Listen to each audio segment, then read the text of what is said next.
Sandakphu 31 kilometre. এখানে bike not allow, শুধু 4x4 গাড়ি এখানে অ্যালাউ আছে। গাড়ি বুক করার পর এখানে টিকিট কাটতে হলো 20 টাকা করে পার পার। সামনে দেখতে পাচ্ছ একটা পুরোনো দিনের ল্যান্ড রোভার, আর এখন আমরা এই 4x4 গাড়িতে করে উঠে গেছি এই সাইডের পাহাড়ি রাস্তায়। অনেকে জানো আর অনেকে হয়তো জানো না যে 4x4 গাড়ি অ্যাকচুয়ালি কি। 4x4 গাড়ি হচ্ছে নর্মাল গাড়ির মতো দুটো চাকায় পাওয়ার থাকে না, 4টে চাকাতেই পাওয়ার দেওয়া থাকে, যাতে 4টে চাকাই গাড়িটাকে তুলতে সাহায্য করে। এতে কি হয়, যে কোনো পাহাড়ি রাস্তায়, যেসব রাস্তায় এত উঁচু উঁচু ঢাল আছে, এতে গাড়ি চাকা স্লিপ করার কোনো ভয় থাকে না। এখন উপরে উঠছি, মোটামুটি সবার হাল খারাপ। নেহার চোখ খুলছে না ভয়ে। আমার ছেলে এখন জেগে উঠেছে পাহাড়ে উঠছে বলে। এত ঢালে ঘুরিয়ে ঘুরিয়ে তুলছে, খাড়াই ঢাল, খাড়াই পুরো খাড়াই ঢাল, পুরো খাড়াইতে উঠছে গাড়ি। ড্রাইভারও পুরো একদম হেভি ড্রাইভার আছে। এইসব রাস্তায় প্রপার এক্সপিরিয়েন্স না হলে গাড়ি চালানো মুশকিল আছে। এই রাস্তা দিয়ে কখনো বাইক আসতে পারে না, 4x4 গাড়ি ছাড়া এই রাস্তা আসা মুশকিল হয়ে যায়। আমরা নিজেরাই রাস্তা দেখতে পাচ্ছি না, একেতে এরকম রাস্তা, তার মধ্যে এরকম পুরো রাস্তা দেখা যাচ্ছে। এই দেখো রাস্তার ঢালটা দেখো, রাস্তার ঢালটা দেখো।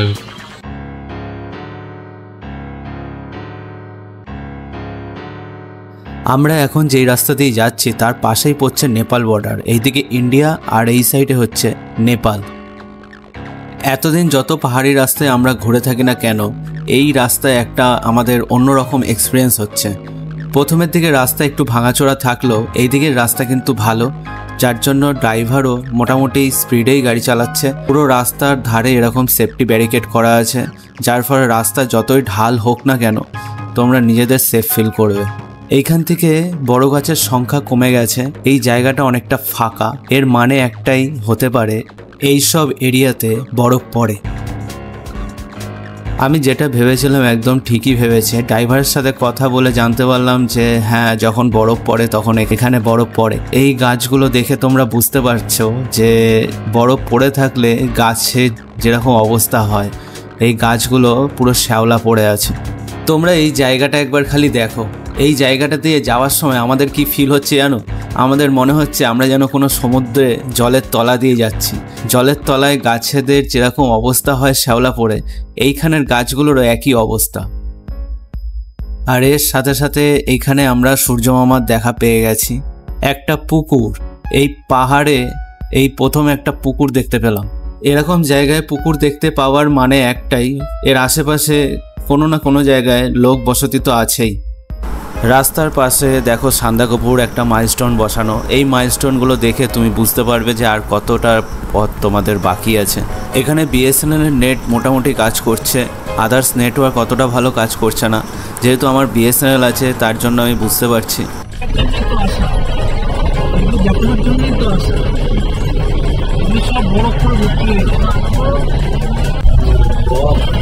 থেকে এই এলাকা আরেকদিকে হচ্ছে ধূসর কালারের পাহাড়, আরেকদিকে গ্রিন কালারের পাহাড়, মাঝখানে রাস্তা, নিচে এরকম মেঘ। সুমন বলছে এগুলো দেখার জন্যই তো আসা। হ্যাঁ সত্যি, এগুলো দেখার জন্যই আসা। একটা ট্যুরে যখন সবাই আমরা আসি, এতটা জার্নি করার পর যখন প্রকৃতির এরকম সৌন্দর্য আমাদের চোখের সামনে উঠে আসে, তখন সত্যি কথা বলতে যেটুকু জার্নি আমরা করে আসি তার সব কিছু যেন কোথায় হারিয়ে যায়।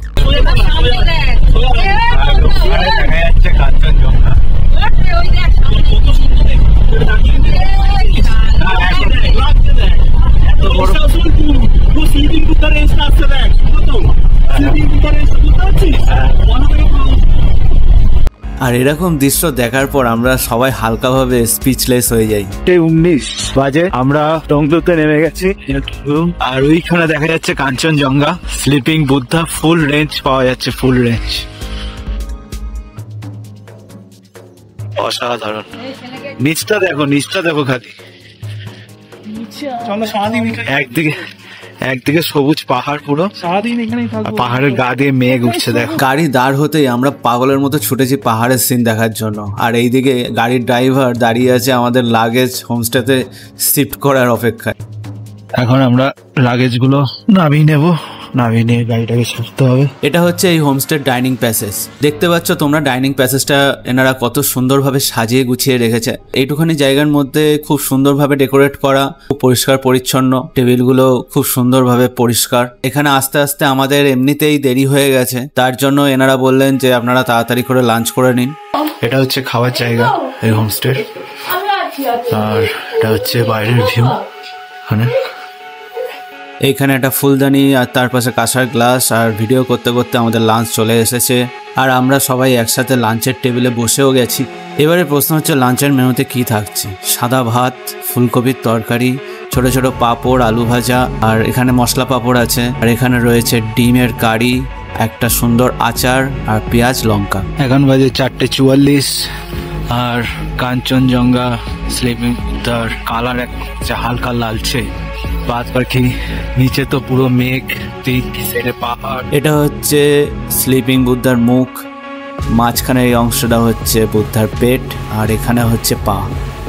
মানে এখানে এতটাই ঠান্ডা, ওই যে কাঞ্চনজঙ্ঘা স্লিপিং বুদ্ধার হাফ রেঞ্জ দেখা যাচ্ছে। আমরা দুই পাগল শুধুই ঠান্ডায় ঘুরছি, মাইনাসে টেম্পারেচার, আর কেউ নেই এলাকায়। এইখানে এতটাই ঠান্ডা, এই যে হাওয়া চলছে, জাস্ট হাওয়া চলছে, হাত যেই হাতের এই পোর্শন পুরো একদম মানে ধরে নিচ্ছে, পুরো ঠান্ডা হয়ে যাচ্ছে ভেতরে ভেতর, রাখা যাচ্ছে না, এতটাই ঠান্ডা। তবে এত ঠান্ডা মানে জাস্ট ফোন যে ধরে একটা ভিডিও করব, পকেটে হাত ঢুকি, হাত একটু গরম করে আবার বার করে ভিডিও করতে হচ্ছে, ফোন ধরে রাখা যাচ্ছে না। ফোন ধরতে না পারলেও গ্লাভস পরে ক্যামেরা হাতে নিয়ে এখন কিছু স্লিপিং বুদ্ধার ফুটেজ আমি ক্যাপচার করছি। কি লাগছে একবার দেখো খালি, চারিদিকে পুরো মেঘগুলো ধোঁয়ার মতো, মাঝখানে শুয়ে আছে বুদ্ধদেব। এখন সানসেটের টাইম, পুরো চারিদিকে লালচে কালার, আর বুদ্ধার কালার হচ্ছে তামাটে। পুরো দেখছো নেচার, পুরো নেচারটাই দেখার চেষ্টা করছি। এই হচ্ছে পুরো নেচারটা। আমার জন্য এই মাইনাসে আমার বন্ধু সুব্রত রয়েছে, সুব্রত আমি দুজনে আছি।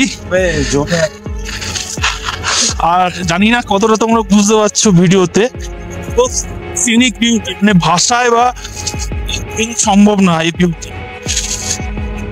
সত্যি এখানে না আসলে হয়তো তোমরা বুঝতে পারবে না এইখানের সৌন্দর্যটা কেমন।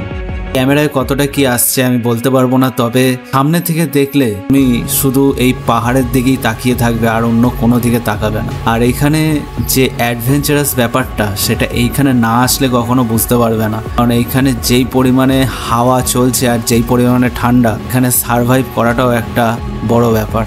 এখানে এসে আরেকটা জিনিস খেয়াল করছি, আমি ফোনে ভিডিও করি বা ক্যামেরাতে ভিডিও করি, খুব তাড়াতাড়ি চার্জ চলে যাচ্ছে। এতটাই ঠান্ডা এখানে যে কোনো ইলেকট্রনিক্স জিনিসে খুব তাড়াতাড়ি ব্যাটারির চার্জ শেষ হয়ে যাচ্ছে। একদিকে সূর্য যত অস্ত যাচ্ছে ততই বুদ্ধদেবের কালার আরো লালচে হয়ে যাচ্ছে। এখন জুম করে বুদ্ধদেবের মুখটা দেখাচ্ছি, আর এখানে হলো বুদ্ধদেবের পেট। ঠান্ডাতে ক্যামেরা বা ফোন হাতে রাখতে পারছি, অটোমেটিক হাতও কাঁপছে ঠান্ডায় আর ভিডিও কেঁপে যাচ্ছে। তো এটা কিছু করার নেই, যতটা পারছি তোমাদের সামনে তুলে ধরার চেষ্টা করছি।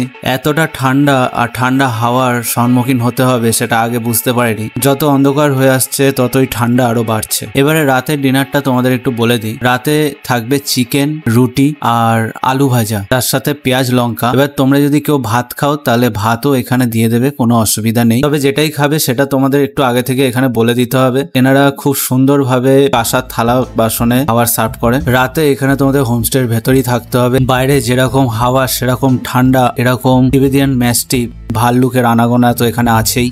এই কুকুরের একটা ভয়ানক স্টোরি নিয়ে নেক্সট এপিসোডে আমি আসবো। আজকের মতো এই এপিসোডটা এখানেই শেষ করছি, কারণ আমরা প্রচন্ড টায়ার্ড। টাটা, দেখা হচ্ছে নেক্সট এপিসোডে।